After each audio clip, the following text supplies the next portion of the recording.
can still feel the chill of that afternoon pressing against my skin, though it wasn't the wind that left me shivering. It was the words that had just been flung at me sharp, final, and colder than any storm. The funeral was barely over. My son had only been laid to rest hours earlier, and I was still standing in my black dress, clutching the folded flag from his service, when my daughter-in-law told me there was no place for me in the house anymore. At first, I thought I had misheard her. My ears were ringing from grief, my body still heavy with the weight of goodbye. But then, I saw the look on her face flat, dismissive, as though I were an unwanted guest instead of the mother who had sacrificed everything for the man we had just buried. She didn't shout. She didn't need to. Her words landed like a slammed door, and suddenly, I was on the outside looking in. I remember staring at the walls of that house, the one I had helped my son buy years ago, thinking it was where our family would always belong. I had poured my savings into it, believing it would give him and his family stability. And now, in the span of one cruel sentence, it was no longer mine. Not even in spirit. She handed me 2 bags, just a few clothes, some toiletries, and a framed picture of my son. Everything else stayed behind, as though the years of love, the sacrifices, and the countless sleepless nights I had spent for my family had vanished into nothing. I stood there in the driveway, clutching those bags, with neighbors walking past, pretending not to notice. There's nothing more humiliating than realizing you've become invisible when you need compassion most. Grief and betrayal twisted together inside me.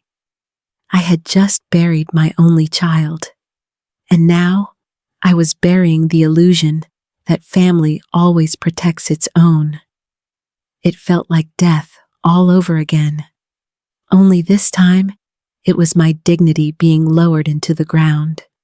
That night, I sat in a cheap motel room, staring at my belongings stacked in the corner, and the truth settled like a stone in my chest. I was homeless, a 68-year-old widow, with no one left to call my own, cast aside like yesterday's trash. And as I lay there awake, I couldn't help but wonder how everything had come to this, which is when my mind began to drift back to the sacrifices I had made all those years ago. When I think back to the early years, it almost feels like another lifetime. My husband passed far too soon, leaving me a young widow with a little boy who needed me for everything. I remember sitting at the kitchen table late at night, bills spread across the counter, wondering how I was going to keep the lights on. And yet, every morning, I would lace up my shoes and head off to one job, then another, determined that my son would never feel the weight of those worries. I worked long hours, sometimes double shifts, sometimes weekends, anything to make sure David had a chance at a life better than mine. I remember standing on the bleachers at his high school graduation, tears running down my face, knowing every tired step I had taken had been worth it. When he was accepted to college, I quietly sold the last of my jewelry and dipped into savings I had promised myself I would never touch. It wasn't even a question. He was my son, and his future came first. Our bond was built on those sacrifices, though I never called them that. To me, it was simply love in action. He knew how hard I worked, and he always told me he would repay me one day, not with money, but by making me proud. And he did. He became a man of compassion and responsibility. I saw pieces of his father in him, and it gave me comfort. That's why the coldness of his wife cut me so deeply. She hadn't lived those long nights with me, hadn't seen the way David would sit by my side and promise me that we were going to be okay. She hadn't been there when I patched his clothes or scraped together money for textbooks. And yet now, she acted as if I were some outsider to his life, as though the years I poured into raising him counted for nothing. In the days after the funeral, while I struggled with my grief, a small piece of news reached me like a fragile lifeline. There would be a reading of David's will, and I wasn't left out. My name was included as a beneficiary. For the first time since being cast out, I felt a flicker of hope that maybe my son had remembered me, even in death. The day of the will reading carried a tension I could feel in my bones. I sat in the lawyer's office, my hands folded tightly in my lap, while David's widow strutted in with an air of certainty that made my stomach twist. She didn't even try to hide her smugness. To her, this was just a formality, a box to tick before she could claim everything she believed belonged to her. I could almost hear her thoughts in the way she moved, confident, entitled, already victorious. I sat quietly, letting her glance at me with that look of superiority, as if I were nothing more than a relic from a past life, a piece of furniture to be cleared away now that my son was gone. I told myself to breathe, to remember that my worth wasn't measured by her opinions, but still, her arrogance cut deep. When the lawyer began, his voice steady and deliberate, the room seemed to shrink. He spoke of David's wishes, of how carefully he had thought about the people he loved. And then came the words that made my heart stop. My name, not only mentioned, but tied to something real, something lasting. My son had left me a share of his estate, including the portion of the house I had once helped him pay for.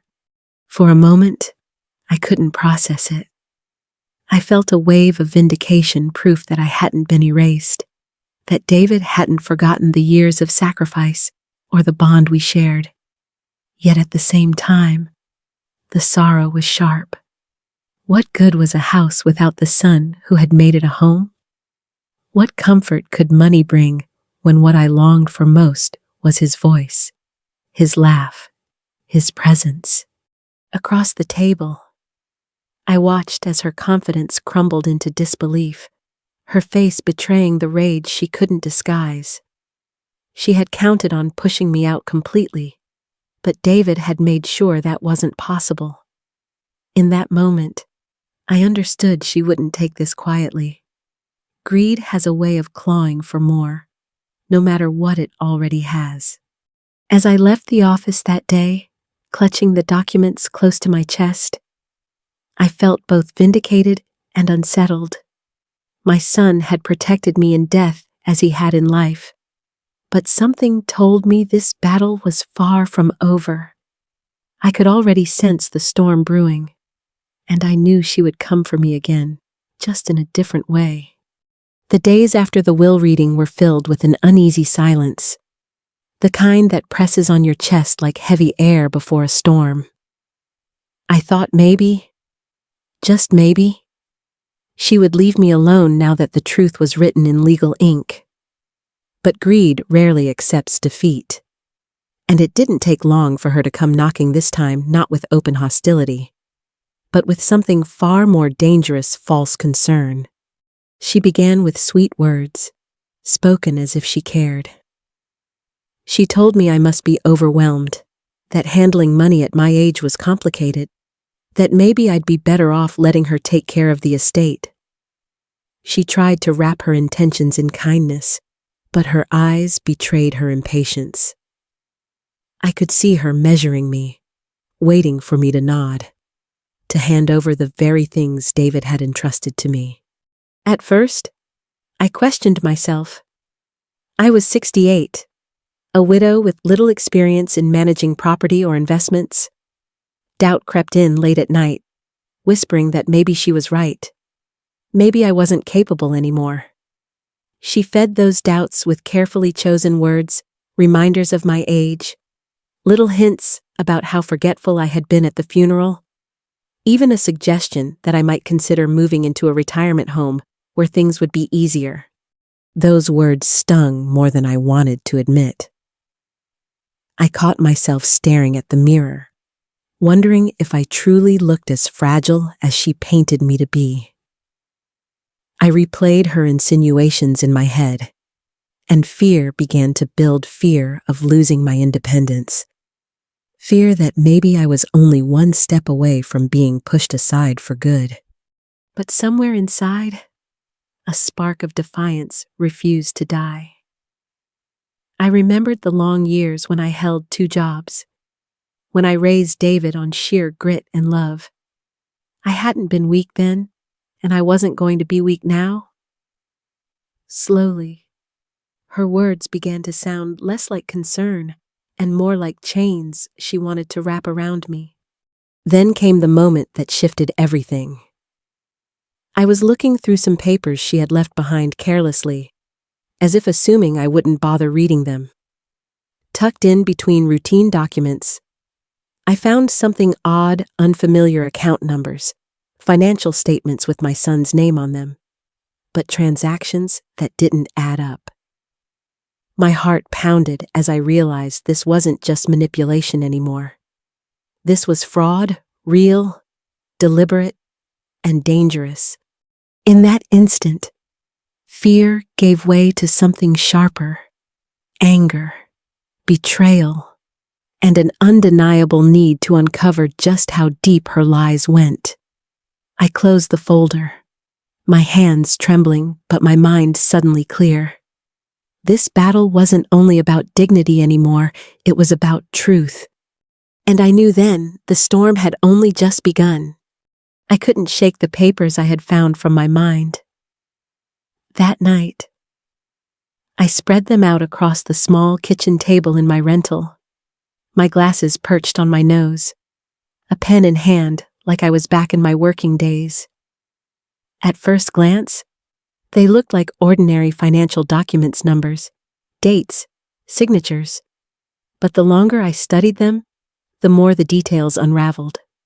There were account numbers I didn't recognize, tied to David's name, but the deposits and withdrawals didn't match anything I knew. Some of the forms even carried my own name, but the handwriting wasn't mine. My heart tightened when I noticed a forged version of my signature, crooked, stiff. Nothing like the way I've signed since I was 16. She hadn't just been manipulating me. She had been pretending to be me. Identity theft, in the most personal way possible. Anger rose in me like fire in dry grass. I had always thought betrayal was a sharp wound, but this was different. This was cold, deliberate theft.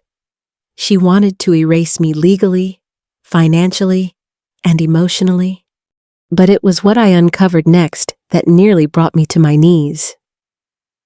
Hidden in the stack was a reference to an educational savings account, one David had started for his son, my grandson. I remember the day he told me about it, pride in his voice, saying he wanted his boy to have opportunities without the same struggles he had known. Now, according to these papers, the account was drained. The money was gone. For a moment, the room spun. It wasn't just me she had stolen from. She had stolen from a child, her own child. The thought of my grandson's future being stripped away for her greed filled me with a rage I didn't know I was capable of feeling. My hands trembled, not from fear anymore, but from a resolve hardening inside me. I had been silent too long. I had allowed myself to believe that age and grief made me weak. But staring at those forged documents, I saw the truth clearly. Weakness was exactly what she was counting on. I folded the papers back into the folder and set them aside. Tomorrow, I would no longer be the grieving widow she thought she could push around. Tomorrow, I would confront her, and I would not back down. The time for quiet endurance was over. The time for truth had come. I invited her to the house one evening, asking her to bring a few of the family over as well. She walked in with her usual air of superiority, clearly expecting another chance to persuade me to hand things over. She had no idea what I held in my hands. The living room felt charged as we all sat down. My heart was steady, though. I had rehearsed this moment in my mind over and over. She started speaking before I did, dripping with false sweetness, reminding everyone how difficult it must be for me at my age, how she only wanted what was best. I let her finish. I let her confidence build, because I knew what was coming. When I finally placed the folder of documents on the table, the room seemed to shift. I explained, calmly and clearly, what I had found: forged signatures, accounts drained, even the educational fund that had been meant for my grandson's future emptied under her watch. I watched her face drain of color, the mask of composure cracking as her eyes darted around the room, searching for someone to rescue her. She stammered excuses, blaming confusion, saying I must have misunderstood. But I wasn't shaken. I spoke slowly, deliberately, each word like a stone placed carefully on a foundation. I reminded her that David had trusted me with his legacy, not her schemes. I reminded her that what had been taken was not just mine, but a child's right to security and opportunity. The tension was thick. Some of the family shifted uncomfortably, but no one spoke. All eyes were on us, on her unraveling, and on me standing taller than I had in years. And then, when she tried once more to plead, I delivered the choice she had never seen coming. I announced that I would be creating a trust fund for my grandson, safeguarded in my own name, with every penny David had meant for him restored and protected. She would have no access, no control, no say.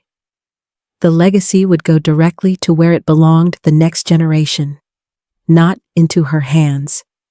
The silence that followed was heavier than her words had ever been. I could see the fury in her eyes, the way she struggled to contain it. But she couldn't stop me now. For the first time, the balance of power had shifted completely. I didn't shout. I didn't match her panic.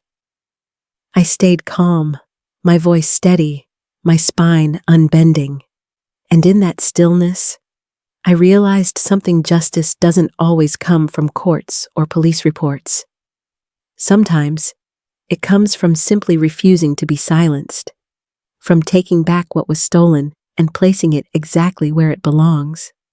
That evening, when the meeting ended, she stormed out without another word. But I sat there, surrounded by family who had witnessed the truth laid bare. I felt lighter than I had in months, maybe years. The fear that had haunted me was gone, replaced with quiet strength. And as I looked at my grandson playing on the floor, oblivious to the storm that had just passed, I felt a deep sense of peace. For the first time in a long while, I believed we might finally be safe.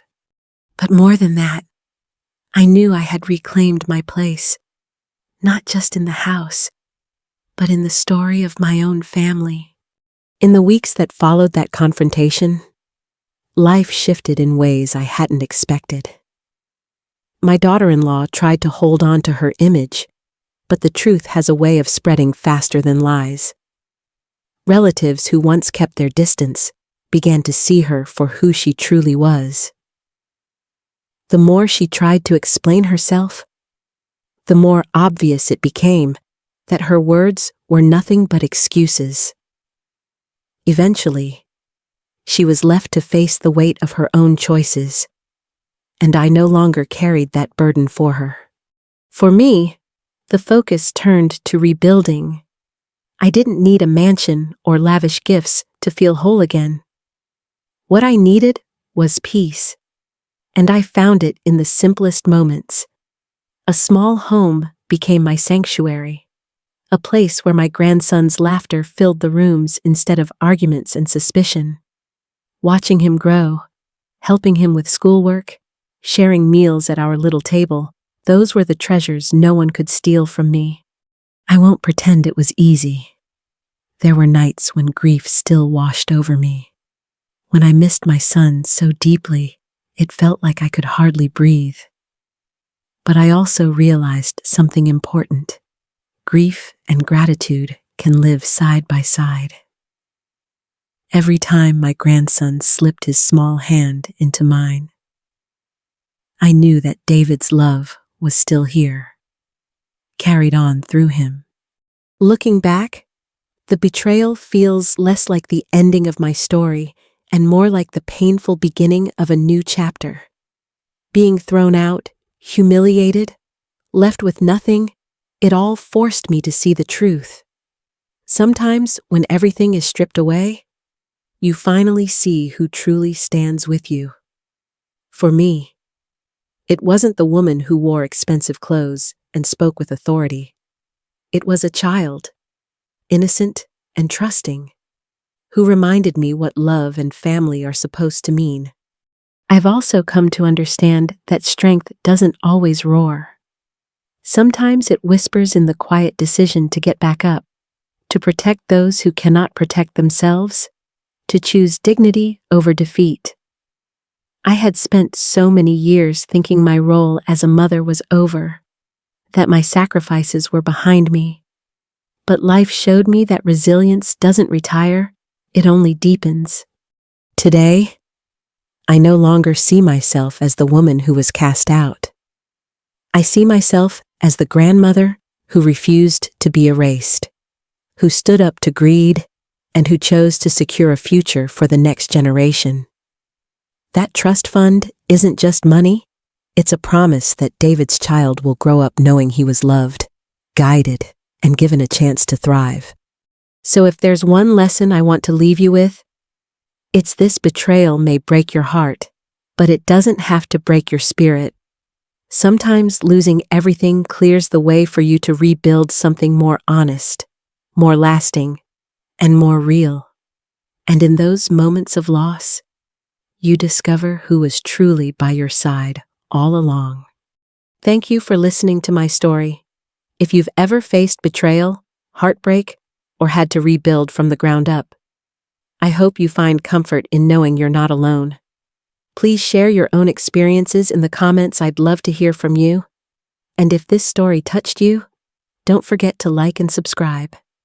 Your voice matters, and together, we remind each other that resilience can grow even from the deepest wounds.